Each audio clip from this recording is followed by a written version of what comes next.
Hello friend job information channel आपलोक पुनर्बार स्वागतम जनालो। आज आमी इते एटा नोटिस ओलाइसे बीएससी नार्सिंगर कारणे यदि आपनालोके बीएससी नार्सिंग पढ़िब विचारिसे तेनेहले एटा नोटिस ओলাই গৈছে केতিয়াर পৰা आवेदन चलिब एटु भिडिओत आमी जानिबोलै चेष्टा करिम। आहकचोन चाও आरो भिडिओটো ভাল লাগিলে लाइक करिब कमेन्ट करिब आरो सब्सक्राइब करिबोलै नापाहरिब। चाहकचोन তোমালোকে Srimanta Sankardev university of health সায়েন্সৰ পৰা ইয়াতে এটা নটিচ মুকলি কৰা হৈছে চাব পাৰা বিএসসি নাৰ্ছিঙৰ কাৰণে। ইয়াতে চাব পাৰা এন্ট্ৰেন্স কেতিয়া হ'ব।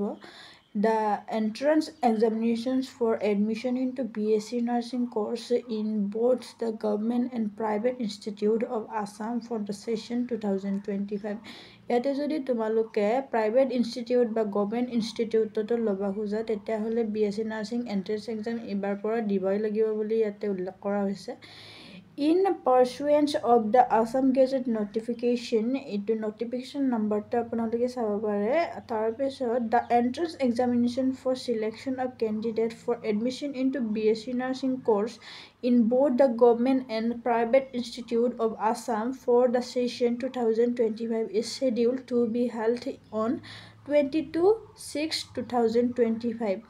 Aru online application forms shall be available on University websites from 23/4/2025 to 22/5/2025.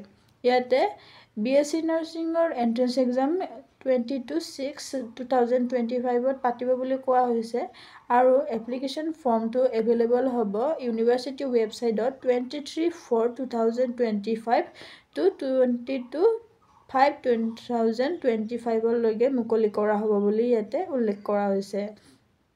তাৰপিছত ইয়াতে চাব পাৰা তোমালোকে A requisite entrance examination fee non-refundable shall have to be paid by the candidate only in online mode through the payment gateway available in the university website. ইয়াতে তোমালোকৰ entrance এক্সামৰ নামত ফি লোৱা হ'ব কিন্তু সেই ফিটো তোমালোকে ঘূৰাই নাপাব বুলি ইয়াতে উল্লেখ কৰা হৈছে আৰু ফিটো তোমালোকে অনলাইন মোড দিহে তোমালোকে দিবা লাগিব বুলি ইয়াতে উল্লেখ কৰা হৈছে। The above examination fee is exempted for PWD Divyang category of candidates having disability of 40% and above. যদি তোমালোকে দিব্যাং হয় PWD কেটেগৰীৰ হয় তেতিয়াহ'লে তোমালোকে ফিটো দিব নালাগে বুলি ইয়াতে উল্লেখ কৰা হৈছে। তাৰপিছত চাব পাৰে তলত The details of the entrance examinations including eligibility criteria and requirements shall be available at the university website. আৰু যদি তোমালোকে BSc নাৰ্ছিং দিবলৈ খুজিছা তেতিয়াহ'লে কিমান কি কেটেগৰী বা কি এলিজিবিলিটি লাগিব কি লাগিব ডকুমেণ্টছ তেতিয়া এইবোৰ জানিবলৈ তোমালোকে ইউনিভাৰ্চিটি ৱেবছাইটত গ'লে তোমালোকে গম পাই যাবা।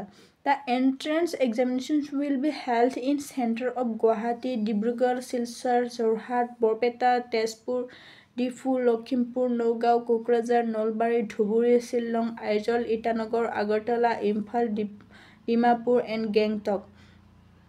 এইখিনিত তোমালোকৰ এন্ট্ৰেন্স এক্সামিনেশ্যন চেণ্টাৰবোৰ পৰিব বুলি ইয়াতে উল্লেখ কৰিছে। যিকোনো ডিষ্ট্ৰিক্টতে তোমালোকে এইবাৰ এপ্লাই কৰিব পাৰিবা। তাৰপিছত চেণ্টাৰটোতো কাষতে পৰিব তেতিয়া তোমালোকৰ বেছি অসুবিধা নহ'ব। Finalization of examination center in the state's capital of other northeastern states will depend on the number of applicants applying for respective states and capitals for appearing in the examination. তোমালোকৰ এক্সাম চেণ্টাৰবোৰ পিছলৈ discuss কৰা হ'ব মানে আপোনালোকৰ কিমান apply কৰিছে সেইবোৰ জানাৰ পিছত তোমালোকৰ সিলেকশ্যন কৰা হ'ব।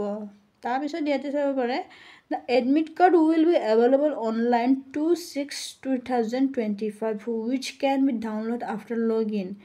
আৰু the online application form must be filled up after carefully going through the instructions given along with the form.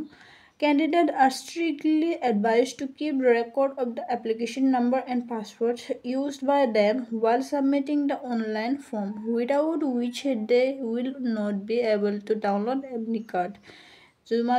তোমালোকে যদি এপ্লাই কৰা তেতিয়াহ'লে তোমালোকৰ এপ্লিকেশ্যন নাম্বাৰ আৰু পাছৱৰ্ডবোৰ ভালকৈ ৰাখিবা তেতিয়াহে তোমালোকে পিছলৈ এডমিট কাৰ্ড ডাউনলোড কৰিব পাৰিবা বুলি ইয়াতে উল্লেখ কৰিছে। However, the applicants may call helpline number এইখিনিত আপোনালোকে 77977259789728 আৰু 8108014947 কিবা যদি কুৱেৰি থাকে আৰু যদি কিবা হেল্প লাগে তেতিয়াহ'লে এই দুটা নম্বৰত তোমালোকে কল কৰি সুধি ল'ব পাৰিবা বুলি ইয়াতে উল্লেখ কৰিছে। তোমালোকৰ এক্সাম এইবাৰ জলদি হ'ব, সেইকাৰণে ভালকৈ পঢ়িবা আৰু এপ্লিকেশ্যন ফৰ্মখন 23ৰ পৰা তোমালোকে এপ্লাই কৰিবই পাৰিবা। তেতিয়া তোমালোকে এপ্লাই কৰাটো ভালকৈ চাই ল'বা, ভালকৈ এপ্লাই কৰিবা। এইখিনি আছিলে, ধন্যবাদ জনাইছোঁ।